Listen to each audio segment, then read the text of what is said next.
Alright guys, what's growing on? So I've had a lot of requests for the what's growing on. I'm going to bring it back here in a couple of the videos. So this morning I'm back at everybody's favorite market gardener's house in downtown Newport Richey, and it's probably been the coolest morning here we've had in fall so far. It was like 64 degrees this morning. Really nice change of weather, and Jim Kovaleski is back. So we're going to talk a little bit about his cover cropping, and you can see, I mean, it's just a beautiful sea of green here.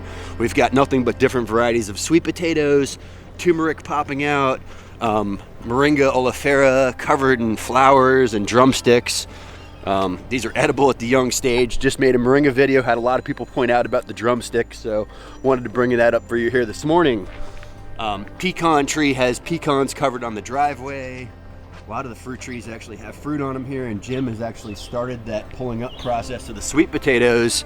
And he called me this morning and said the potatoes are coming up. I said I'm coming over with the camera, so very unexpected. I should be down at a job in Clearwater this morning, but really wanted to capture this for you guys, show you what's kind of happening over here, show you the cover cropping. And I think what is most impressive is there's not a lot of weed penetration. I see a couple of weeds by the edges of the driveway, by the edges of the grass, but for the most part, this is a sea of sweet potatoes. And I'm gonna point it out here again, sweet potatoes are one of the most nutritious crops in the world. Not only do you get the potato, but the greens are edible. So, you know, high caloric intake here. But look at this sea of sweet potatoes, really kind of taking over the front yard.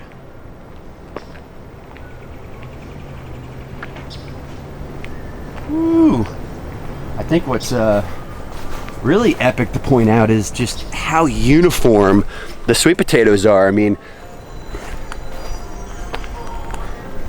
as we can see here, it looks like Jim's kind of started over on the west side of the property, and he's got almost almost half of that side of the front yard done since I talked to him this morning. He called me at about 7 a.m. It's almost 9 a.m. here, so within 2 hours he's been out here and gotten to work. You can see he loads all of those greens in his truck, and he actually just composts those behind the house. But you know, here's the exposed area of the front yard, and I hear some music. Jim must be in there jamming out, and you can see all the exposed potatoes. And I think for right now what he's doing is just taking those greens off the top, and then he'll come back through and get all the potatoes picked up and piled and kind of separated throughout the yard. Welcome back. Back from North Country. You're already getting to it. Look at you. Yeah. How you enjoying the weather change? You brought it with you?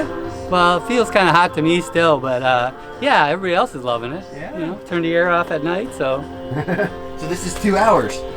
Yeah, not even. I ended up talking to a bunch of people on the phone, so. I saw a car here when I pulled up, so they're already catching you. Yeah, there's drive-by still. Nice.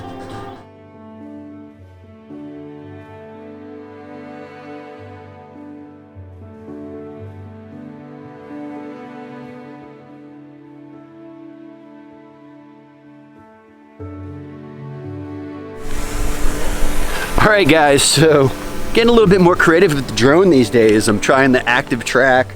Got it up in the air right now. It's actually kind of boxed out and following Jim around the yard. We'll see how that turns out, hopefully for some epic editing.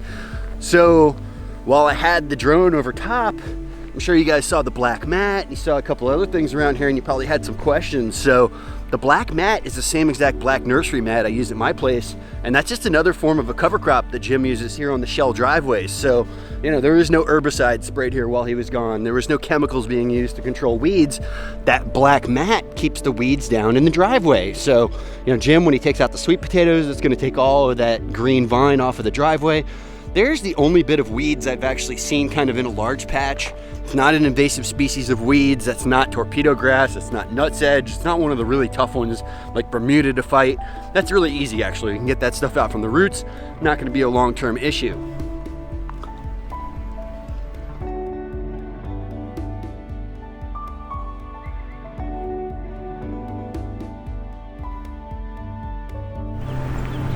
I noticed the avocado tree had avocados on it. We had a couple of figs. The moringas are covered in drumsticks. The carambola trees actually have fruit on them. This one back here over here on the side actually has some fruit. This is all turmeric, kind of getting ready for harvest. I'm sure Jim that'll be taking that up here soon too. And you know, here's the carambola, and we've got fruit, we've got flowers, we've got fruit. This one kind of looks like that Fuang tongue, being that it's so white like this. Not 100%, I'm sure Jim knows the variety. Here's some more fruit over here on this side. So star fruit pumping out. And something else I'll bring up, while Jim is gone in Maine, nobody here is watering. So, this is kind of everything that you see here is thriving on neglect. There is no love or attention while Jim is away. I heard there was a couple of mangoes while he was gone here out of town. You can see there's one of the mangoes in the back, papaya, the other moringa with the drumsticks, loquat with flowers, Suriname cherry. Oh, here's another blowing up starfruit tree. Whoa, okay, here we go. So here's another example of being in a very shady area, wind protected, and thriving on neglect. No love going on here, guys, no attention. Beautiful tree, looks really healthy. I really do think they thrive more in the understory situation. Large Barbados cherry here at 12 o'clock. I see some flowers on it. There's the flower. Acerola cherry, they actually use this one to make vitamin C. And then if you look in here, you can see the little green cherries. So I don't see any ripe ones here at this time, but they're coming on. There's a big guava. How beautiful is this? This is a large native beauty berry, Calicarpa americana. The berries are edible, not very tasty, but they are edible. All right, sea of green. Oh, there's a little bit of an overripe cherry. So that's what they look like once they get to that ripe stage. We want to catch them red like that. Pineapple guava, some type of native yapoon.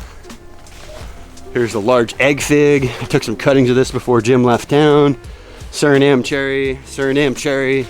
And you can see the pasts are kind of taken over right now by the sweet potatoes, but as soon as he does the harvest on those, they will all be cleaned up.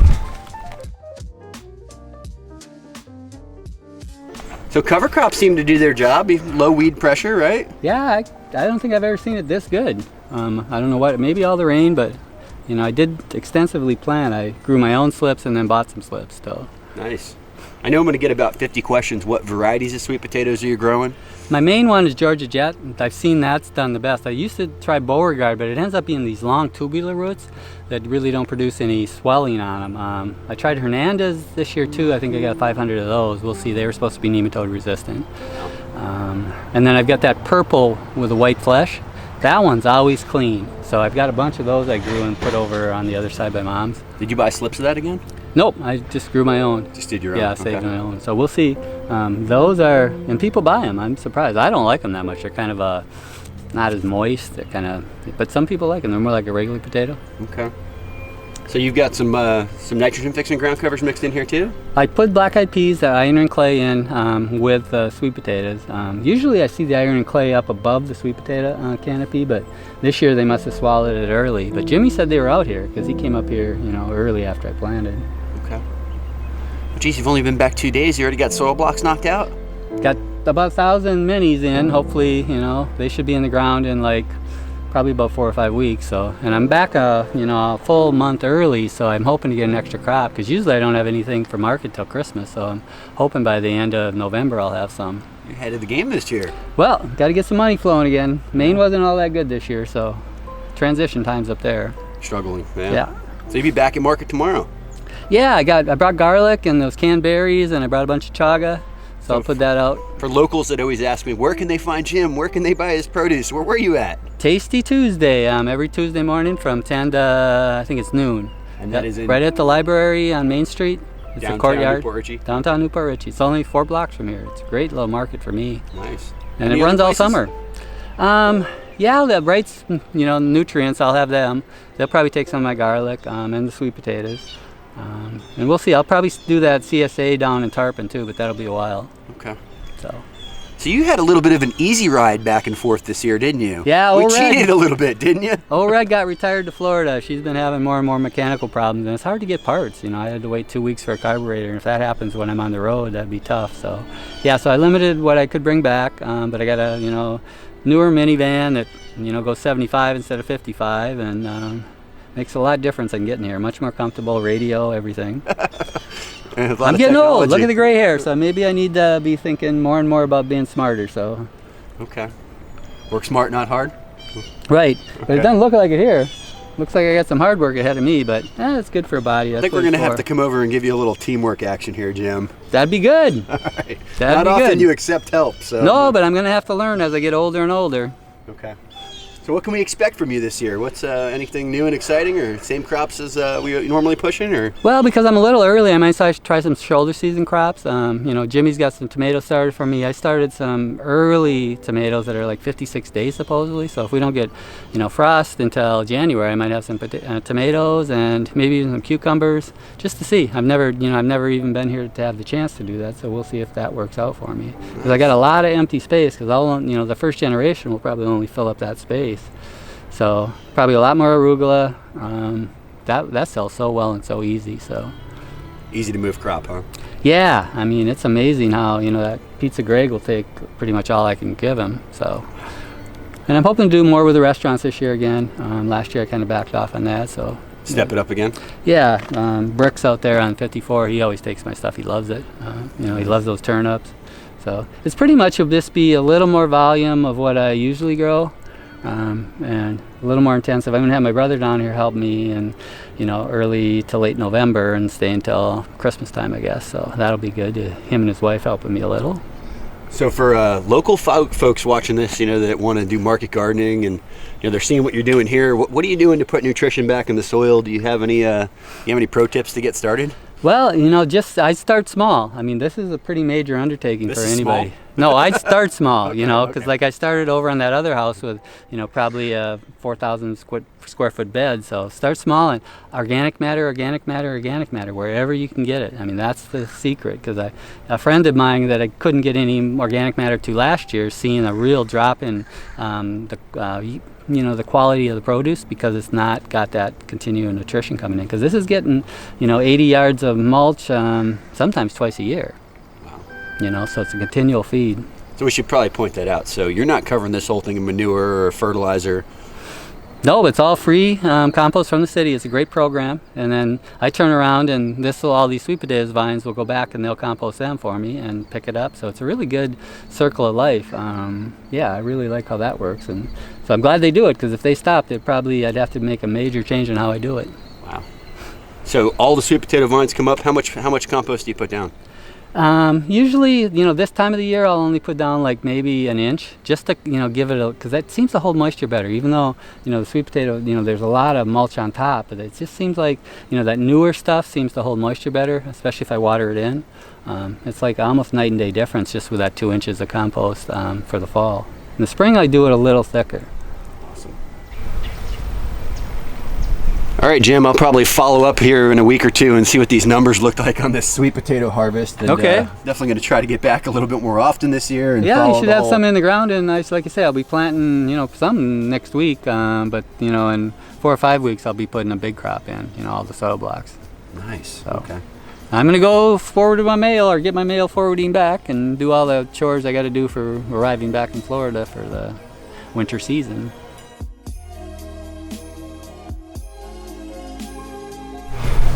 All right, got sweet potatoes. So Jim is out here harvesting sweet potatoes, getting soil blocks ready, pulling up turmeric, kind of getting ready for that market garden season. And like he said, he had a little bit of a rough year up in Maine. We didn't get up to Maine. That was kind of our original goals this year. One thing I could tell you guys, and promise everybody who watches this channel, I'm definitely going to get you more market gardening videos this year. I'm definitely going to get back down to Jim's. I think last year maybe I got 2 videos here. I will promise you at least 1 per month. So, you know, if Jim's here 6 months, we'll get 6 videos. If he's here 8 months, I'll get you 8 videos. I might even try for a little more. Probably going to try to get back down to that market again and see what's going on there, see what people are selling locally, see how that's kind of grown and evolved. So hope you guys enjoyed this video. Obviously, I know everybody loves Jim and what he's been doing, so please subscribe if you haven't subscribed already. Hit that bell to stay notified, and most importantly, pound dirt.